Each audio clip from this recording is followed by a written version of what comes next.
So we're going right here.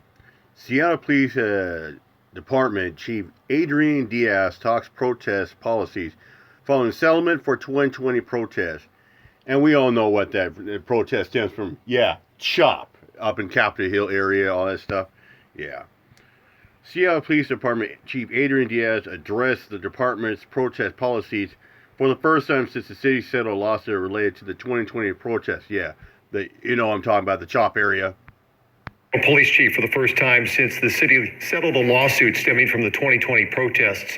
Many of the plaintiffs claim the interactions between protesters and police turned violent, resulting in physical and emotional damage. Chief Adrian Diaz was not leading the department at the time. He says the settlement does not mean the officers made mistakes, and the department has made changes to work with. A lot of the protests happened at 2020 was right after George Floyd was killed by Dante Chauvin.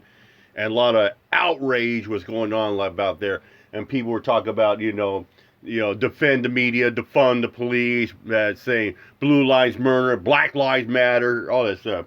It was not just with George Floyd; it was after Dante Wright and Breonna Taylor as well too. The community to allow protests to happen as long as others' rights aren't infringed upon.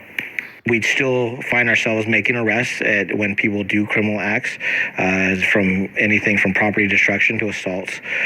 So we have still included that, but we've also taken a different approach that's actually reduced drastically our use of force.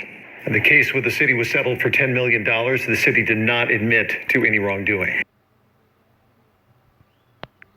And you have to keep in mind, too, it even goes back further from Roy Oliver and Amber Geiger as well, too.